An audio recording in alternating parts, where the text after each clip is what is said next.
When the discussion of what the best horror games of all time spring up in conversation, there's always a brief mention or a specific focus around Five Nights at Freddy's.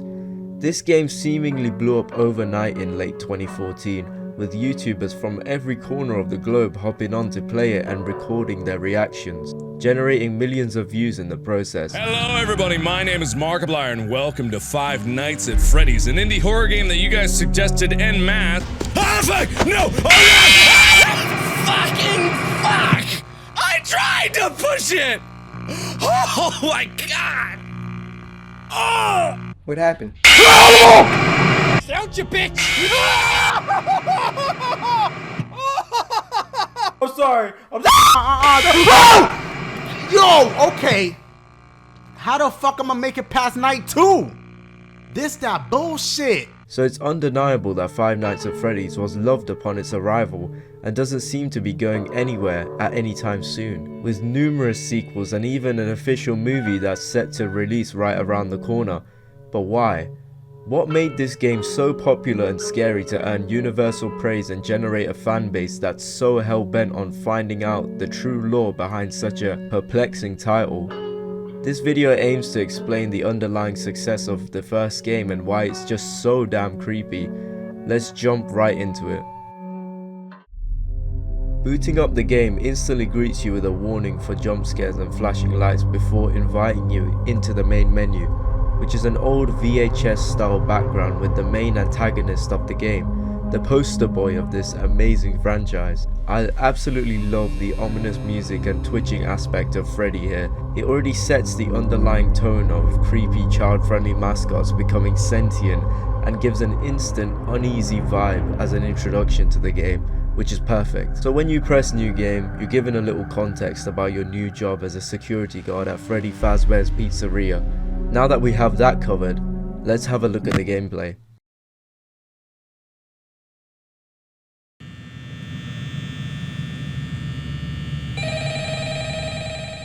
Yep, that's it. And it's truly genius. Let me explain why. First of all, you can't move at all. The player is completely restricted, only looking left and right to manage the lights and doors of the rundown office, as well as flip up the camera to monitor the animatronics for the night. However, the lights, doors and camera all consume power. Run out of power and you're set to meet an awful fate with Freddy Fazbear himself, who I'll explain a bit more in depth later on. The short gist of it is that you must manage your power until 6 AM as the animatronics try and approach your doors, which forces you to check on the lights as well as slam the doors in their faces. It's a simple yet very engaging gameplay loop, as the animatronics' behavioral patterns and movement are randomized, so everybody gets a different experience with each night. The main two animatronics to be aware of within the first 2 nights are Bonnie and Chica, which are practically the most active of the crew. Bonnie will always head towards the left side of the door and appear on that side of the pizzeria, vice versa with Chica on the right side. So why don't you just check the lights and doors of each night instead of wasting your power on checking on where they are with the camera? This is where Foxy comes into play. Checking on Pirate's Cove keeps him at bay. However, neglecting this specific camera will result in him peeking out, eventually making a beeline straight to the player's office. He has 3 stages of aggression which cannot be reversed unless he has already ran to your office, so it's important to keep him at bay. Night 3 and onwards is when things ramp up for you, since Freddy is now active. He's a little more aggressive with the way he approaches your office, granting a more taunting laugh every time he moves, so you can just imagine that's all you'll be hearing during the 2020 mode.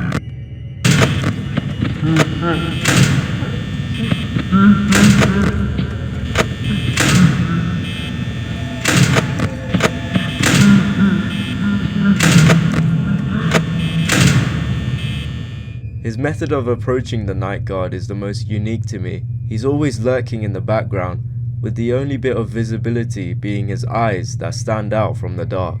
He doesn't appear in the blind spots either, so you literally must shut your door right before flipping up the camera, or he will sneak in. That's as basic as I can go with the gameplay. Survive the night, don't run out of power, and avoid the animatronics getting into your office. My first introduction to Fnaf was the horrible mobile port that was released alongside the PC edition.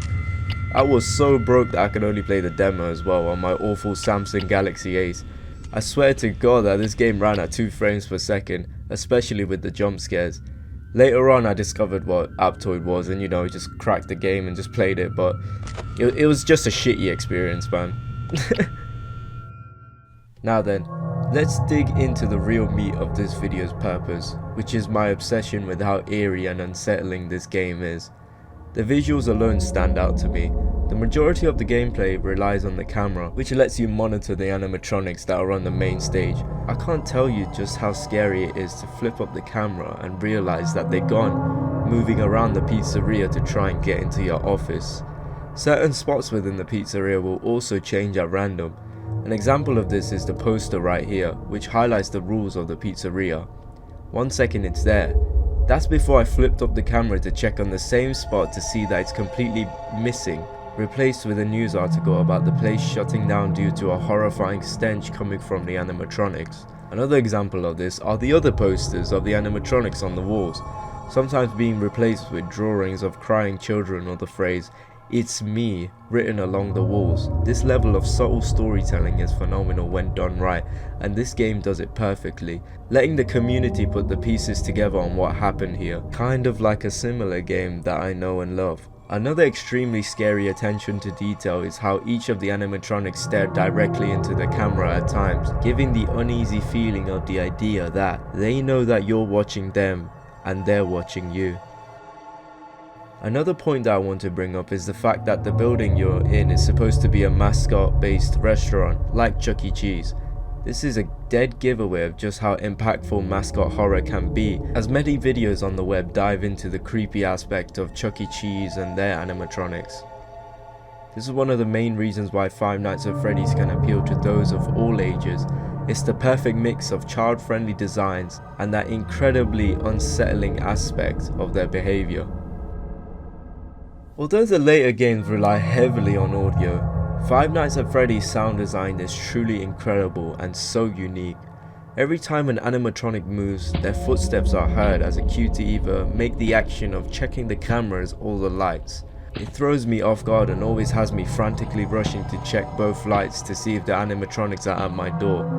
The ambience is truly unsettling, whether it be the distant jingles, Foxy singing, or even Freddy's song that is played when he's in the kitchen. It's all so scary. The reason for this is that when you add such happy jingles and melodies and songs into a horrific and panic-inducing environment, the original purpose of the song completely loses its happy tone. Mixing in the dark with these children's mascots as well as their happy tones just don't go well, which is the main standout of why this game is just so creepy. Freddy laughs every time he moves from another location, and it's almost like he's mocking you, like he's treating this desperate night of survival for the player as a mere game to pass the time. Chica's pattern of movement through audio is also worth talking about as well. When the camera does glitch out, you can hear the subtle chicken-like noises that she makes. And when she's in the kitchen, you can hear her rummaging about with the pots and pans, communicating to the player that she's in there. The phone calls are also intriguing, seeming like a basic tutorial on how to play the game for the first 2 nights. The phone guy also mentions your fate when you're caught by these animatronics. If they happen to see you after hours, probably won't recognize you as a person. They'll most likely see you as a metal endoskeleton without its costume. Now, since that's against the rules here at Freddy Fazbear's Pizza, they'll probably try to forcefully stuff you inside a Freddy Fazbear suit. Now, that wouldn't be so bad if the suits themselves weren't filled with cross beams, wires, and animatronic devices, especially around the facial area. So you can imagine how having your head forcibly pressed inside one of those could cause a bit of discomfort and death. The only parts of you that would like to see the light of day again would be your eyeballs and teeth that pop out the front of the mask. Yeah, they don't tell you these things when you sign up. As well as mentioning one of the most pivotal moments within the game's lore. They used to be allowed to walk around during the day too, but then there was the fight of 87. That's right, One of the biggest mysteries in gaming stems from this one quote, and what makes the rabbit hole to find out what happened during this event even more confusing is when you type in 1987 in the difficulty settings that grants you a jump scare of Golden Freddy, completely crashing the game. As the week does go on, the phone guy actually fails to make it past the 4th night, meeting his end by the animatronics. You can do it. Hey, listen, I may not be around to send you a message tomorrow. It's been a bad night here for me. I'm kind of glad that I recorded my messages for you when I did. Hey, do me a favor. Maybe sometime you could check inside those suits in the back room. I'm going to try to hold out until someone checks. Maybe it won't be so bad. I always wondered what was in all those empty heads back there.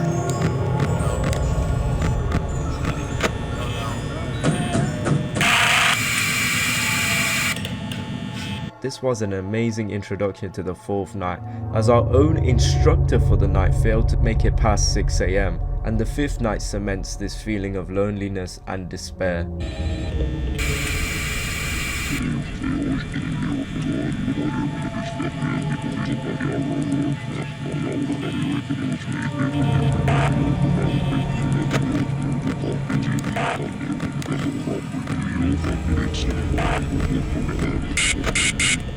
The same audio can also be heard during the hallucinations that randomly occur. It's also the same sound that both Bonnie and Chica make as they're aggressively twitching outside of your door after the 3rd night.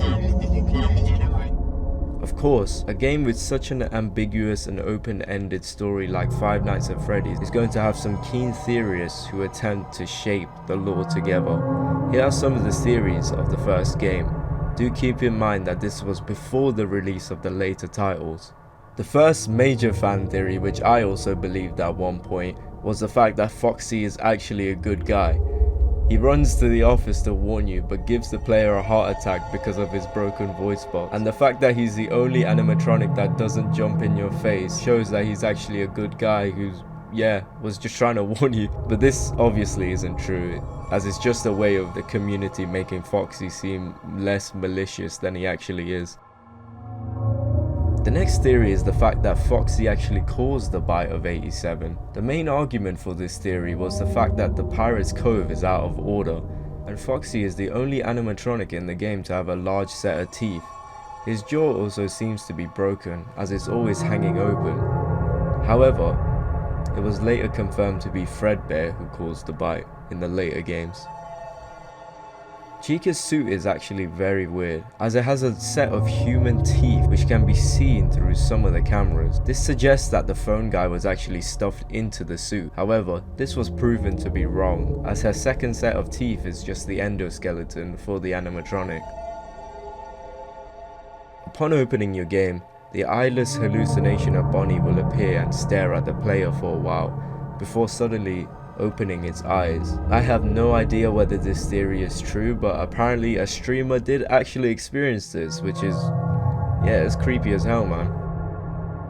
Sparky the dog was a fan-made animatronic that was stated to appear on the backstage camera.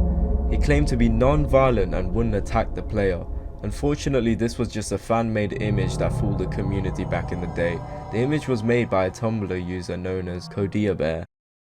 With the amazing amount of success from Five Nights at Freddy's, it was obvious that people would want to jump onto the hype train and make their own renditions of the game. Some games were obviously much better than others, but I think my favourite quote-unquote Fnaf clone had to be Treasure Island, based on the Abandoned by Disney creepypasta.